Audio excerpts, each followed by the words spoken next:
Have you ever wondered why a man can spend years chasing countless women, yet one woman, the one who refused to collapse her soul into his, lives in his memory like an echo that never fades? He forgets the lovers who tried to mold themselves into his desires, the ones who bent until they broke just to be chosen.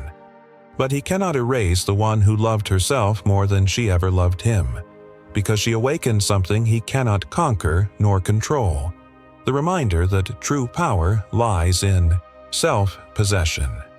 This woman is not cruel nor indifferent. She is radiant with a kind of quiet sovereignty. To Jung, she embodies the anima that has individuated, no longer a projection for his fantasies, but a mirror reflecting the emptiness of his unclaimed soul.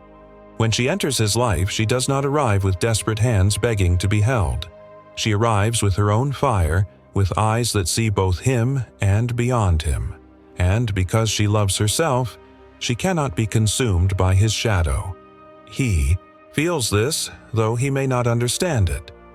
In the ancient words of Seneca, "He is most powerful who has power over himself." She lives by this law. Her love is offered freely, but never at the expense of her essence. And when she realizes that his affection is not rooted in respect but in possession, she withdraws. Not with dramatic noise, but with the quiet dignity of someone who knows her worth. That silence paradoxically becomes the loudest thing he hears. For what terrifies a man most is not a woman's anger or even her rejection. It is her serenity, her refusal to make his chaos her responsibility. He cannot forget her because she embodies what Jung would call the archetype of the self: whole, integrated, unyielding. She forces him to confront the truth. He does not yet know how to love himself, and therefore he cannot fathom how she could love him without dissolving herself in the process. This cognitive dissonance gnaws at him. Why did her absence cut deeper than her presence? Why does the memory of her autonomy sting more than the memory of her affection? And here's the paradox. The more he tries to diminish her in his mind, the larger she grows in his psyche. The shadow resists suppression.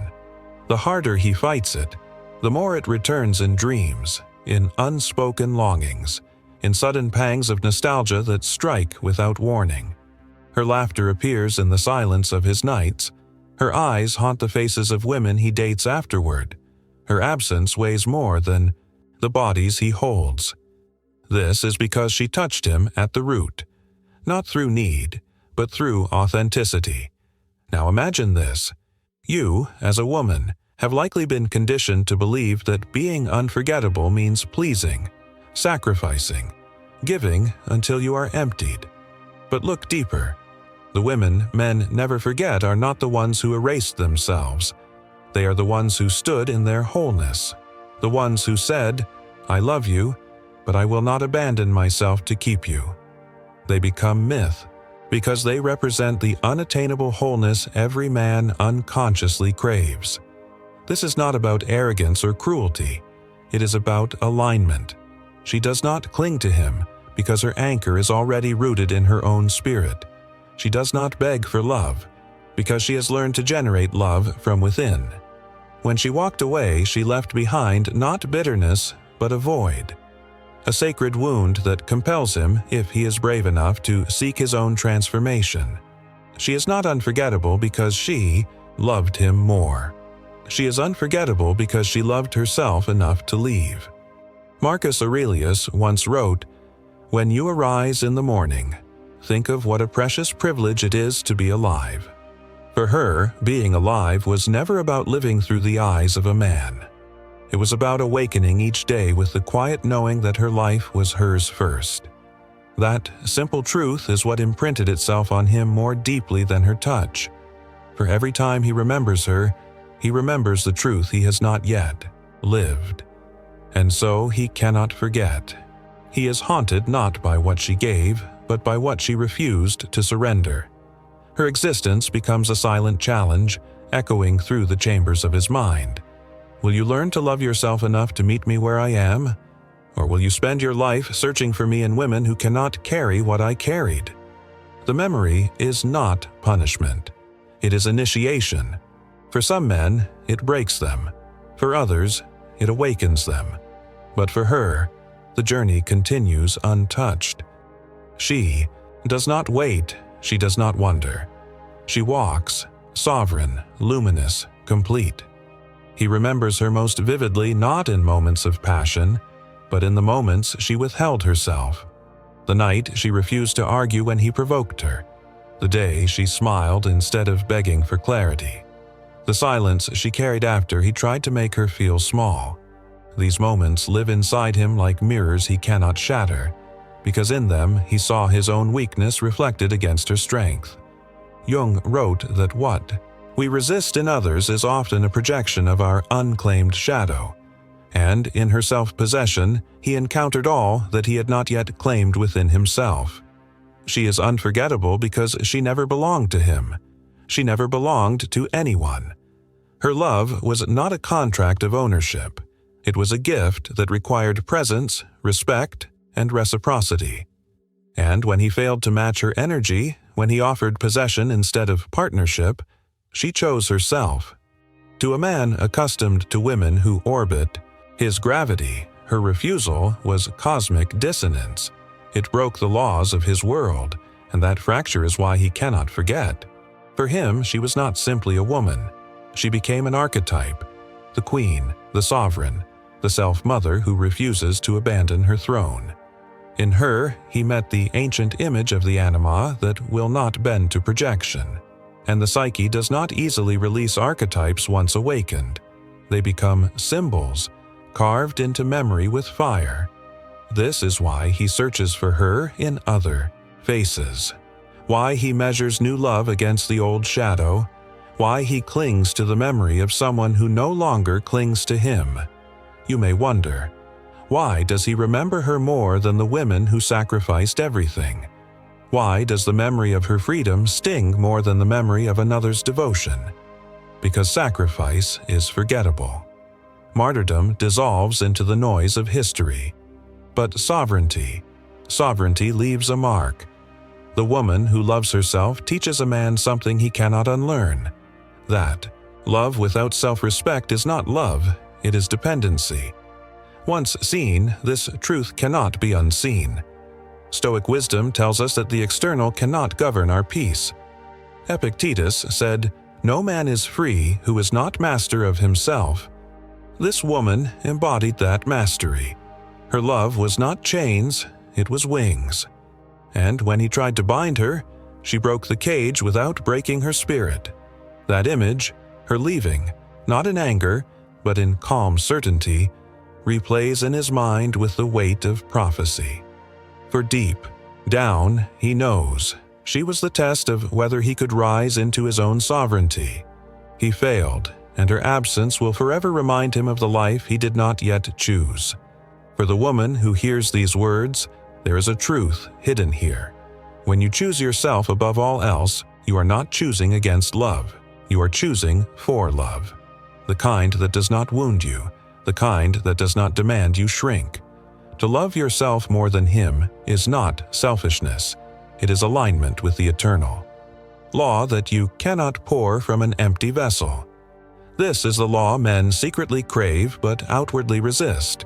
Because a man may desire control, but his soul yearns for a partner who mirrors his own wholeness, even if he has not yet found it. So he remembers. He remembers her laughter, yes, but also her silence. He remembers her affection, but more than that, her refusal to betray herself. He remembers the way she left, not as a victim, but as a creator of her own destiny. Every detail becomes a symbol. Every memory becomes a lesson. She lives within him as both wound and muse, and the irony is this: though he may never admit it, though he may chase 1,000 faces to numb the ache, he will always measure them against the woman who loved herself more than him. In the silence of his regrets, he realizes what she truly gave him. Not her body, not her loyalty, not even her forgiveness. What she gave him was a glimpse of what it means to be whole. that vision cannot be forgotten, because it is not about her anymore. It is about him. Her presence awakened his absence. And now, whether he chooses to awaken or to numb himself further, the seed has been planted. And for her, she moves through life untouched by his memory. She is not defined by the ache he carries. She is not waiting, not longing, not burdened. Her path is forward, her gaze steady, her love intact. For herself, for life, for the future she claims each day. To him, she is unforgettable. To herself, she is simply free. What gnaws at him most is not her beauty, though he remembers it. Not her words, though they still echo in quiet rooms. What he cannot escape is the sensation of standing before someone who refused to collapse her identity into his shadow. For a man who is not yet individuated, who still believes love means possession, such a confrontation is unbearable. And yet, paradoxically, it is precisely this confrontation that sears her image into his soul. Carl Jung spoke of the anima as the inner, feminine, a force that calls men into greater wholeness. When a man projects his anima onto a woman, he expects her to complete what he refuses to face within himself. Most women, conditioned by centuries of myth and expectation, play into this dance. They contort, they mold, they bleed themselves dry just to fulfill a role he unconsciously casts them in. But the woman who loves herself more than him refuses the stage. She will not perform his script. She demands, simply by existing as she is, that he confront the void inside. And this is why he cannot forget. Because she revealed to him the wound he had hidden so deeply. Her refusal to betray her own soul forced him to see the betrayal of his own. He looked into her eyes and found not compliance, but a mirror. And the reflection was both terrifying and magnetic. He was drawn to her, not because she made him comfortable, but because she made him aware. And awareness, once tasted, is unforgettable. This is what men do not understand when they chase forgetfulness in other bodies. They think the wound is her, when in truth the wound is within themselves. They believe time, or distraction, or new passion will erase her, but none of these dissolve the shadow she awakened. Her presence was the lightning strike, the rupture that made the unconscious conscious. And there is no returning to sleep once the thunder has sounded. You may ask yourself, why does this matter? Why care if he remembers? The truth is, his memory is not your burden. The unforgettable woman does not live her life hoping to be remembered. Her power lies in the opposite. She releases, she detaches, she loves with an open hand. Her freedom is what makes her unforgettable. He clings because he cannot yet fathom the art of letting go. She moves on because she already mastered it. Marcus Aurelius once wrote, "You have power over your mind, not outside events. Realize this, and you will find strength." She embodied this philosophy without speaking it. Her strength was not in what she could control in him, but in her unshakable control over herself. That control was not rigidity. It was serenity. She bent, but did not break. She loved, but did not lose herself. And in that balance, she became a force of nature he could not command. To him, she becomes mythic, because she transcends the roles he expected her to play. He cannot file her neatly into the category of lover, victim, or conquest. She eludes definition. And when something eludes definition, the psyche cannot resolve it. It circles back, again and again, trying to complete the story. He forgets those who ended predictably, but he cannot forget the one who ended with sovereignty, because she denied his unconscious need for domination. This is the paradox that burns in his chest. He wanted her most when he realized he could not own her. He remembers her most vividly at the moment she turned away, because in that moment he felt the weight of true loss. Not the loss of a woman, but the loss of control. Her departure revealed his dependency, and dependency is humiliating to the male ego. But humiliation, when tied to love, etches itself deeper than desire. That is why years may pass, lovers may come and go, and yet she remains the phantom thread woven through his memory. And here lies the secret. The woman who loves herself more than him never intended to become unforgettable. Her intention was simply to remain true to herself, and that truth is what endures, because truth always does. Lies fade, illusions crumble, facades collapse, but authenticity lives on in the unconscious of those who encountered it. So he carries her, not as a choice, but as a necessity. She is now part of his story, whether he admits it or not. A symbol of what he could not contain, of the lesson he has not yet embodied. She is the archetype that haunts him until he faces his own shadow, and until he does, he will seek her in every other face, not realizing that what he seeks is already within himself. Meanwhile, she has become the very thing he feared, untouchable, free, radiant in her wholeness, not waiting, not longing, not remembering, simply becoming. And in becoming, she leaves behind the eternal paradox of love. The less she needed him, the more unforgettable she became. What unsettles him most is the realization that her love was never a transaction. She did not give to gain, did not bend to earn his approval, did not cling to prove her worth. Her love was a river that flowed because it was her nature to flow, not because she needed his land to define it. And when the river chose another path, when she let herself turn away, she proved something that rattled the very bones of his ego. She was never his possession, only ever her own. This is why forgetting becomes impossible. Because most men can dismiss the women who made themselves disposable, but they cannot dismiss the woman who made herself indispensable to herself.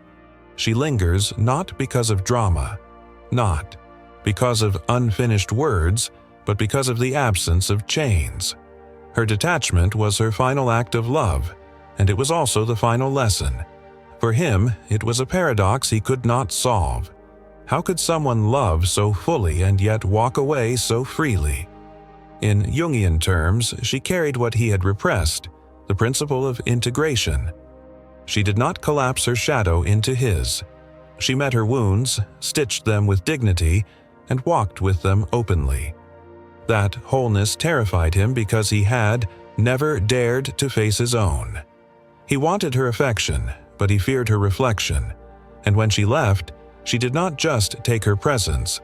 She took with her the possibility of being seen truly, perhaps for the first time in his life. You see, he remembers her because she represented what he secretly longed for but could not sustain. She was an invitation to rise, and he declined it, and the psyche never forgets its missed initiations. To meet a sovereign woman and to fail to meet her with sovereignty is to carry a wound that does not close. He will call it longing, or bitterness, or nostalgia. But beneath all of that is shame. The shame of realizing that she demanded nothing he could not give, except the one thing he had not yet claimed, himself. This is why her absence becomes heavier than her presence. He may hold another body, but her shadow lies between them. He may hear another laugh, but hers still lingers like a ghost in the room. He may kiss other lips, but the memory of hers reminds him of the cost of self-betrayal. And this haunting has little to do with her as a woman. It has everything to do with what she represented. She was the mirror, the archetype, the unyielding embodiment of wholeness. To you, listening now, there is a truth hidden here. Your power is not in making yourself unforgettable. Your power is in making yourself whole, because wholeness cannot be consumed, and what cannot be consumed cannot be forgotten. Men may forget faces, bodies, words, but they do not forget the one who forced them to see the prison of their own ego. They do not forget the one who loved without losing herself. Epictetus taught, "Freedom is the only worthy goal in life. It is won by disregarding things that lie beyond our control." She understood this not as theory, but as instinct. She did not try to control him, did not try to fix him, did not make his chaos her project. She released what was beyond her control, and in doing so she gained the freedom he could not. This act of surrender to what is, this alignment with eternal law, is precisely what makes her unforgettable. For he has not learned it, and so he envies it. And yet she does not envy him. She does not look back. The unforgettable woman does not live on the currency of memory. Her wealth is presence. Her home is within. She walks with the calm authority of one who has seen herself, embraced herself, and chosen herself above all else. The men who cross her path may remember or forget, may cling or release. It changes nothing. She is already free, so he remains haunted, not by her cruelty but by her clarity, not by her absence but by the presence she carried when she was near. He cannot forget her because forgetting her would mean forgetting the part of himself that she awakened, and the soul refuses to let go of what it needs in order to grow. She becomes myth, not because she wished to, but because she lived true. And as time passes, he begins to understand, painfully, slowly, that what he remembers is not just her, but the man he might have become if he had risen to meet her. Memory becomes prophecy, pointing him toward the individuation he once resisted. Whether he embraces it or flees it is his choice, but the unforgettable woman has already moved on. Her life is no longer his mirror, it is her own masterpiece. The final truth emerges slowly for him, like dawn after a sleepless night. He does not miss her as much as he misses the man he could have become in her, presence. She was the catalyst, the spark, the reminder of his unlived potential. And because he failed to embrace it, she lives in his memory as both ache and invitation. The unforgettable woman is not unforgettable because she loved more deeply, but because she lived more deeply, and refused to abandon herself even for love.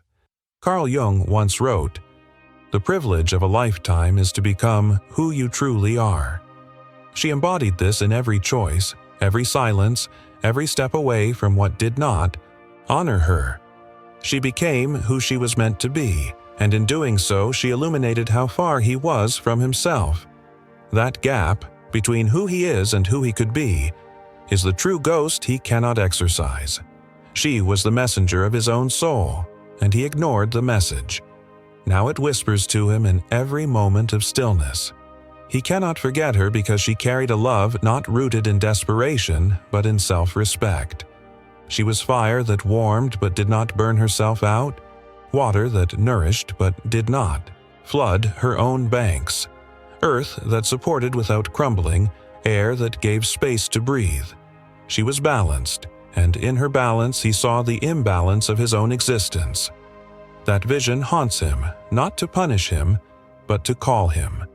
For the memory of her is not merely memory, it is an unfinished initiation. But while he wrestles with shadows, she lives in light. She is not frozen in his recollection. She has already turned pages, already built temples from her own hands, already discovered new landscapes within and beyond herself. Her story is not defined by what he remembers, but by what she creates. She does not live to be unforgettable. She lives to be free, and freedom, once chosen, is irreversible. To the woman listening now, understand this. Your wholeness is your legacy, not how much you gave, not how much you endured, not how much you were willing to lose. Your legacy is the fact that you remained yourself, even when love asked you to shrink. The men who cannot rise will remember you with longing, and the men who can rise will meet you with reverence.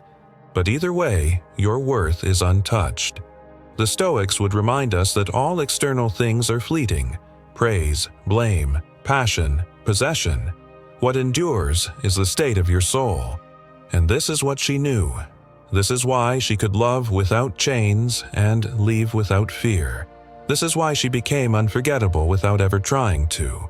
Her very being was proof that love is strongest when it flows from abundance, not lack.